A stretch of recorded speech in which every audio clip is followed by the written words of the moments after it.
Hi friends, welcome to our channel Ammi Chutney. இன்னைக்கு Wednesday வெரைட்டில நம்ம பார்க்க போறது எண்ணெய் கத்திரிக்காய் குழம்பு. இன்னைக்கு நம்ம இட்லி, தோசை, சப்பாத்திக்குலாம் சைட் டிஷ்ஷாவும் அதே டைம்ல ரைஸ்க்கு போட்டு சாப்பிடுற மாதிரியும் எண்ணெய் கத்திரிக்காய் குழம்பு எப்படி சுவையா வைக்கலாம்னு பார்க்க போறோம். இந்த எண்ணெய் கத்திரிக்காய் குழம்பை வேற எப்படிலாம் சிம்பிளா வைக்கலாம் அப்படின்றதையும் இந்த வீடியோல சொல்லியிருக்கோம். இந்த எண்ணெய் கத்திரிக்காய் குழம்புக்கு சின்ன கத்திரிக்காயா அதே டைமில் நல்லா பிஞ்சு கத்திரிக்காயாக இருந்தால் நல்லாயிருக்கும்.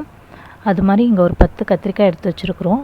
அதை காம்பெல்லாம் நல்லா க்ளீன் பண்ணிவிட்டு முழு கத்திரிக்காயை இது மாதிரி 4ஆவோ இல்லைன்னா 6ஆவோ நம்ம கட் பண்ணி எடுத்து வச்சுக்கலாம். கட் பண்ணிவிட்டு இதில் பூச்சி இருக்கான்னு செக் பண்ணிவிட்டு எடுத்துக்கோங்க. இப்போ இது மாதிரியே எல்லா கத்திரிக்காயும் கட் பண்ணி வச்சுருக்குறோம். அது ஒரு வானலில் கொஞ்சம் நிறைய எண்ணெய் சேர்த்துருக்கோம். அது சூடானதுக்கப்புறமா இது எல்லாத்தையும் நம்ம வதக்கி எடுத்துக்கலாம். கத்திரிக்காய் இது மாதிரி வதக்கிட்டு அதுக்கப்புறமா குழம்புல சேர்த்தோன்னா டேஸ்ட்டாக இருக்கும். அதனால தான் நம்ம இப்போ வதக்கிக்கிறோம். கத்திரிக்காய் இது மாதிரி நல்லா வதங்கினதுக்கப்புறமா எடுத்துடலாம். வானலில் இப்போது நிறைய எண்ணெய் இருக்குது. அதனால் இதுலேருந்து கொஞ்சம் எண்ணெய் எடுத்துகிட்டு மீதி இருக்கிற எண்ணெயில் கொஞ்சமாக சின்ன வெங்காயமும் தக்காளியும் சேர்த்து வதக்கிக்கிறோம். இன்றைக்கி நம்ம கிரேவி மாதிரி வைக்க போகிறதுனால வெங்காயம் தக்காளியை வதக்கிட்டு பேஸ்ட்டாக அரைச்சி சேர்த்துக்க போகிறோம். உங்களுக்கு கிரேவி மாதிரி வேணான்னு நினச்சிங்கன்னா வெங்காயம் தக்காளியை இது மாதிரி வதக்கி அரைக்க தேவையில்ல. தாளிப்பு போடும்போது கட் பண்ணி சேர்த்துக்கலாம். வெங்காயம் தக்காளி ஆறுனதுக்கப்புறமா பேஸ்ட்டாக அரைச்சி எடுத்துக்கலாம். குழம்புக்கு தேவையான ஒரு பெரிய லெமன் சைஸ் அளவுக்கு புளியை கரைச்சி எடுத்துக்கலாம். குழம்புல கடைசியாக அரைச்சி சேர்க்கறதுக்காக 1/2 ஸ்பூன் அளவுக்கு கடலைப்பருப்பு, 1/2 ஸ்பூன் அளவுக்கு உளுத்தம்பருப்பு இதெல்லாம் நம்ம ட்ரை ரோஸ்ட் பண்ண போகிறோம். இது கூட 1/2 ஸ்பூன் அளவுக்கு வெந்தயம், 1/2 ஸ்பூனுக்கும் கொஞ்சம் கூட மிளகு சேர்த்துக்கலாம். 1/2 ஸ்பூன் ஜீரகம் சேர்த்து இது எல்லாத்தையும் நல்லா ட்ரை ரோஸ்ட் பண்ணிக்கலாம். இந்த பொடியெல்லாம் நம்ம அரைச்சி போடுறதுனால குழம்பு நல்லா வாசமாக நல்லாயிருக்கும். நல்லா ரோஸ்ட் ஆகிடுச்சு. இது ஆறுனதுக்கப்புறமா அரைச்சிக்கலாம். வானலில் தேவையான அளவுக்கு கடலெண்ணெய் இல்லைன்னா நல்லெண்ணெய் சேர்த்துக்கலாம். தாளிப்புக்கு கடுகு உளுத்தம் பருப்போட 1/2 ஸ்பூன் அளவுக்கு வெந்தயமும் சேர்த்துக்கலாம். இப்போ இதில் வாசனைக்காக ஒரு கொத்து கறிவேப்பிலை சேர்த்துக்கலாம். இதில் அரைச்சி வச்சுருந்த வெங்காயம் தக்காளி பேஸ்ட்டு சேர்த்து வதக்கிக்கலாம். இப்போ இதில் குழம்புக்கு தேவையான மிளகாய்த்தூள் மல்லித்தூள்லாம் சேர்த்துக்கலாம். இதில் 2 ஸ்பூன் அளவுக்கு வெறும் மிளகாய்த்தூள் சேர்த்துருக்கோம்.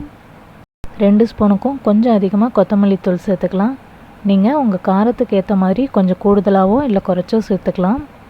இப்போ இதை நல்லா வதக்கிட்டு அதுக்கப்புறமா குழம்புக்கு தேவையான அளவுக்கு உப்பு சேர்த்துக்கலாம். கூடவே 1/2 ஸ்பூன் அளவுக்கு மஞ்சள் தூளும் சேர்த்துருக்கோம். இதை லைட்டாக வதக்கி விட்டுட்டு கரைச்சி வச்சுருந்த புளி தண்ணியை சேர்த்துடலாம். புளியோட பச்சை ஸ்மெல் போகிற வரைக்கும் குழம்பு கொஞ்சம் நேரம் கொதிக்கட்டும், மூடி வச்சிடலாம். குழம்பு கொதிக்கட்டும். அதுக்குள்ளே நம்ம ட்ரை ரோஸ்ட் பண்ணி வச்சுருந்ததெல்லாம் மிக்சியில் சேர்த்து அரைச்சி எடுத்துக்கலாம். இது கூடவே 1/2 ஸ்பூன் அளவுக்கு ட்ரை ரோஸ்ட் பண்ண எள்ளை சேர்த்துக்கலாம். கிரேவி கொஞ்சம் திக்காகவும் வாசமாகவும் வேணுன்றதுக்காக இதில் கொஞ்சமாக தேங்காய் சேர்த்துக்கிறோம். தேங்காய் சேர்த்துக்க வேணான்றவங்க அவாய்ட் பண்ணிடலாம். இது ஆப்ஷனல் தான். இப்போ குழம்பு நல்லா கொதிச்சிடுச்சு. இதில் நம்ம வறுத்து வச்சுருந்த கத்திரிக்காயெல்லாம் சேர்த்துடலாம். கத்திரிக்காயை நம்ம ஆல்ரெடி வதக்கிட்டு தான் சேர்த்துருக்கோம். அதனால் உப்பு காரம்லாம் ஏறுறதுக்காக கொஞ்சம் நேரம் கொதிக்க வச்சிடலாம். நீங்கள் மசாலா அதிகமாக சேர்த்துக்க மாட்டிங்கன்னா குழம்பு நல்லா கொதித்ததுக்கப்புறமா இந்த ஸ்டேஜில் ஒரு 1/2 ஸ்பூன் மிளகுத்தூள் மட்டும் சேர்த்து கூட இறக்கிடலாம். இப்போ நம்ம அரைச்சி வச்சுருந்த மசாலாலாம் சேர்த்துடலாம்.